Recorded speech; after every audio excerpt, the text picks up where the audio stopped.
اس کے بعد بالا اسے بتاتی ہے کہ وہ تمہاری طرف ہی آ رہا تھا، تو دشمنوں نے اسے راستے میں روک لیا اور دشمنوں نے اسے قید کر لیا تھا، اور وہ اسے کہتی ہے کہ میں جانتی ہوں تم یہ شادی نہیں کرنا چاہتی، اور وہ اسے بتاتی ہے کہ جب تک ہم ان زمینوں میں ہیں تو کوئی کسی کے ساتھ زبردستی نہیں کر سکتا، اور چلو ہمارے ساتھ، سوچو مت۔ اس کے بعد الجیجک کہتی ہے کہ کیا آپ سچ کہہ رہی ہیں؟ اس کے بعد ارگن خاتون بولتی ہیں اور کہتی ہیں کہ نہیں، ہم نے مذاق کیا، یقیناً ہم نے صحیح بات کی ہے، چلو، اور میں یہ بھی جانتی ہوں کہ تم مجھ سے پیار کرتی ہو۔ اور اس کے بعد وہ اسے لے کر نکل جاتی ہیں۔ اس کے بعد یہ منظر آ جاتا ہے، بینگے خاتون اپنے خادموں کے ساتھ واپس جا رہی ہوتی ہیں، تو وہ اپنے خادموں سے پوچھتی ہیں کہ عثمان صاحب کے ساتھ کون کون ہے۔ وہ اس کی خادمہ بتاتی ہے کہ عثمان اور ملعون خاتون۔ جب اس کی خادمہ یہ اسے بتاتی ہے تو وہ چونک جاتی ہے اور کہتی ہے کہ بالا خاتون اس کے ساتھ نہیں ہے، تو وہ کہتی ہے نہیں ہے، تو وہ چونک جاتی ہے اور اسے کہتی ہے کہ وہ عثمان صاحب ہمیں مبارکباد نہیں دینے آئے، وہ الجیجک کو اغوا کرنے ہیں، چلو واپس چلیں۔ تو وہ واپس الجیجک کے کمرے کی طرف چل پڑتے ہیں۔ اس کے بعد جب بینگی خاتون الجیجک کے کمرے میں داخل ہوتی ہے تو چونک جاتی ہے، الجیجک کا بیڈ خالی پڑا ہوتا ہے۔ بعد الجیجک کی خادمہ آتی ہے اور ان کا دروازہ باہر سے بند کر دیتی ہے اور لاک لگا دیتی ہے۔ اس کے بعد بینگی خاتون بولتی ہے کہ سب سپاہیوں کو اطلاع کرو اور ان کو کہو کہ سب دروازے باہر سے بند کر دیں، کوئی بھی باہر نہ نکلنے پائے۔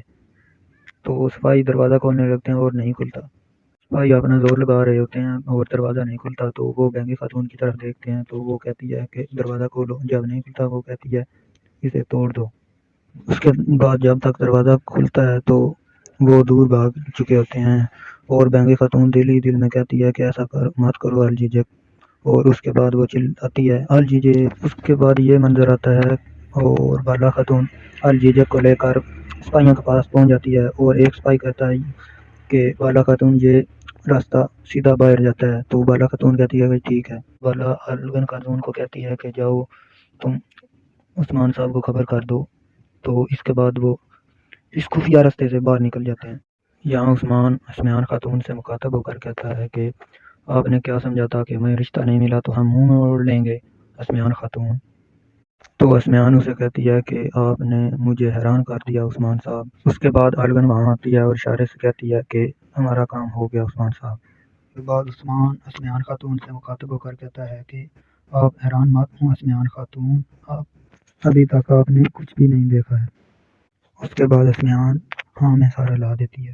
اس کے بعد عثمان کہتا ہے کہ مجھے لگتا ہے کہ میری موجودگی آپ کو تکلیف دیتی ہے، اور وہ یہ بھی کہتا ہے کہ مجھے لگتا ہے کہ میرے اگلے الفاظ سننے کے لیے آپ بےتاب ہیں۔ اسمیان بولتی ہے کہ امید ہے مجھے آپ نے کوئی غلط کام نہیں کیا ہوگا۔ اس کے بعد عثمان بولتا ہے کہ وہ کہتا ہے جو آپ کے لیے غلط ہوتا ہے وہ ہمارے لیے ٹھیک ہوتا ہے۔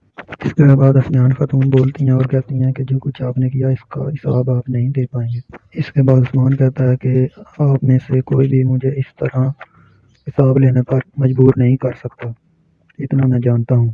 اور عثمان کہتا ہے کہ آپ کی دھوکہ دہی، فتنے، فساد اور رچائے گئے کھیل ہمارے دلوں سے کچھ بھی نہیں چھین سکتے، نہ عشق حقیقی اور نہ ہی ریاست کی محبت۔ اس کے بعد بینگی خاتون یہاں آتی ہے اور چلا کر کہتی ہے اقدام صاحب انہوں نے الجیجک خاتون کو اغوا کر لیا ہے۔ اس کے بعد اقدام صاحب حیران ہو جاتے ہیں۔ اس کے بعد عثمان کھڑا ہو کر کہتا ہے کل تیمور اور الجیجک کی شادی ہو رہی ہے۔ یہاں پر بائندر حیران ہو جاتا ہے۔ اسمیان خاتون غصے میں آ کر کہتی ہے کہ سپاہیوں گھیر لو۔ اس کے بعد اسمیان خاتون کے سپاہی عثمان اور اس کے تمام سپاہیوں کو گھیر لیتے ہیں۔ اس کے بعد عثمان کے بھی سپاہی ہتھیار نکال لیتے ہیں، تو عثمان اپنے سپاہیوں کو حکم دیتا ہے کہ سپاہیوں اپنے ہتھیار نیاموں میں ڈالو، تو اس کے سپاہی ہتھیار نیاموں میں ڈال لیتے ہیں۔ اس کے بعد عثمان کہتا ہے کہ گندوس بھائی کے خون سے حاصل کیے گئے ایناگول قلعے میں کل شادی ہوگی، اس لیے آپ سب لوگوں کو وہاں دعوت دی جاتی ہے۔ تو ملعون خاتون جو ہیں وہ مسکراتی ہیں اور اسمیان خاتون غصے میں حیران ہو جاتی ہیں۔ اور پھر عثمان، ملعون اور بالا اپنے قلعے میں بیٹھے ہوئے ہوتے ہیں، اور عثمان پوچھتا ہے کہ آپ بتاؤ کہ کسی کو کوئی تکلیف تو نہیں ہوئی؟ ملعون بولتی ہے کہ بس جتنی کہ ایک چھوٹا سا پتھر کسی گھوڑ سوار کو تکلیف دیتا ہے۔ اس کے بعد بالا بتاتی ہے کہ الجیجک کی یہ ایک خادمہ ہے جس نے دروازہ باہر سے بند کر دیا جب وہ لوگ اندر تھے، تو اس طرح ہم وہاں سے نکل آئے۔ اس کے بعد علوگن خاتون بولتی ہے کہ اس سے بڑی کوئی کسی کی بات نہیں کہ آپ وہاں سے واپس آ گئے۔ اس کے بعد علوگن خاتون کہتی ہے کہ وہ میں حضور بتانا چاہتی ہوں کہ الجیجہ خاتون بہت بہادر خاتون ہے۔ اس کے بعد بالا عثمان سے پوچھتی ہے کہ آپ بتائیں جناب، آپ ان کے قلعے سے کیسے باہر نکلنے میں کامیاب ہوئے؟ عثمان کہتا ہے کہ ہم نے جیسے ہی انہیں کہا کہ ہم نے قلعے کے اطراف میں بارود رکھ دیا ہے تو انہوں نے ہمیں باہر نکلنے دیا۔ پہلے برہان سپاہی مسکراتا ہے، تو جب بالا خاتون اس کی طرف دیکھتی ہیں تو کہتا ہے کہ ہم اس طرح نہیں کر سکتے، ہم اپنی زمینوں میں اس طرح نہیں کر سکتے، لیکن ہاں تھوڑا سا شک بھی کافی تھا۔ عثمان کہتا ہے کہ امید ہے ہمارے نکلنے کے بعد ان کو احساس ہو گیا ہوگا۔ اس کے بعد ملعون خاتون مسکراتی ہیں۔ بالا کہتی ہے مگر بینگے خاتون ضرور کوئی قدم اٹھائیں گی، تو ملعون خاتون کہتی ہے تو ہم اسی کے حساب سے احتیاطی تدابیر اختیار کریں گے۔ تو عثمان کہتا ہے کہ تدبیر ہر حال میں ضروری ہے، اور ہم نے یہ بھی وعدہ کیا تھا کہ ہم انہیں گول حاصل کر کے ہی رہیں گے، اور اب تیمور کی شادی بھی وہیں ہوگی۔ اس کے بعد عثمان برہان سپاہی کو حکم دیتا ہے کہ جو ضروری ہوگا وہ ہی کرنا، اور سپاہیوں سے کہنا کہ تیار ہو جاؤ اور جنگی سامان بھی ساتھ لے چلنا ہے۔ یہ بات سننے کے بعد ملعون اور بالا خاتون دونوں حیران ہو جاتی ہیں۔ اس کے بعد وہ سب کھڑے ہو جاتے ہیں اور ملعون پوچھتی ہے کہ ہم ترگس صاحب سے لڑنے جا رہے ہیں؟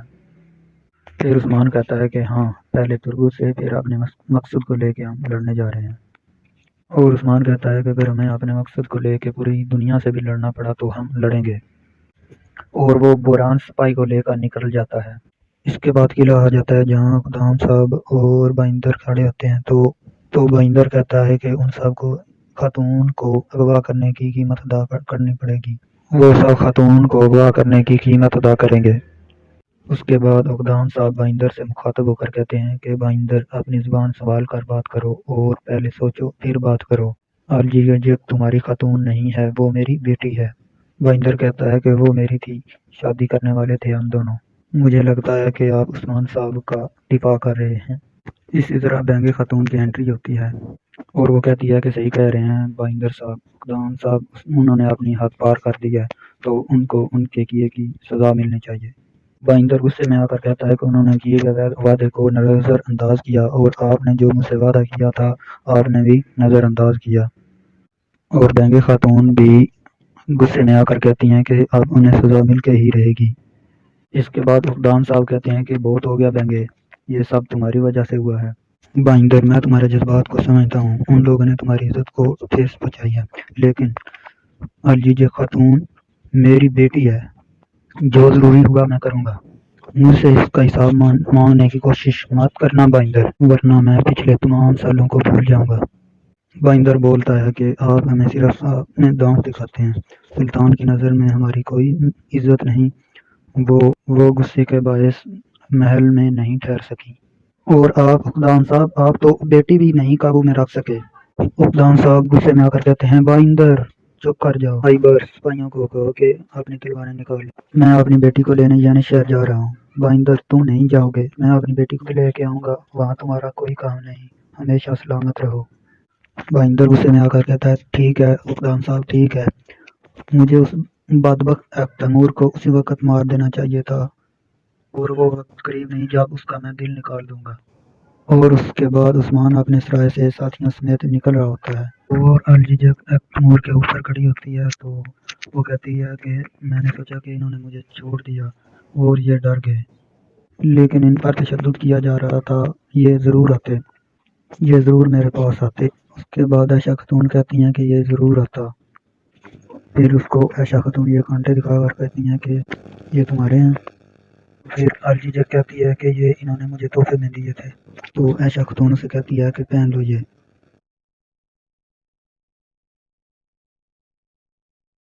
اس کے بعد اب تیمور ہوش میں جاتا ہے، اور عائشہ خاتون بہت خوش ہوتی ہیں اور اللہ تعالیٰ کا شکر ادا کرتی ہیں، اور اسے کہتی ہیں دیکھو یہاں کون آیا۔ اس طرح الجیجہ خاتون بھی بہت خوش ہو جاتی ہے۔ تیمور جب اس کی طرف دیکھتا ہے تو بولتا نہیں ہے، تو اس کی والدہ پریشان ہو جاتی ہیں، اور پریشان ہو کر پوچھتی ہے کہ اب تیمور تم ٹھیک ہو؟ اور وہ اسے یہ بھی بتاتی ہے کہ تمہارے چچا نے اسے شادی سے فرار ہونے میں مدد کی۔ اس کے بعد تیمور الجھجک کو دیکھتا ہے اور کچھ بھی نہیں آتا۔ اس کے بعد عائشہ خاتون یہ کہہ کر چلی جاتی ہے کہ تم دونوں باتیں کرو، میں باہر چلی جاتی ہوں، اور وہ باہر چلی جاتی ہے۔ اس کے بعد تیمور الجھجک کی طرف گھور کر دیکھتا ہے تو وہ بہت پریشان ہو جاتی ہے اور سوچ میں پڑ جاتی ہے۔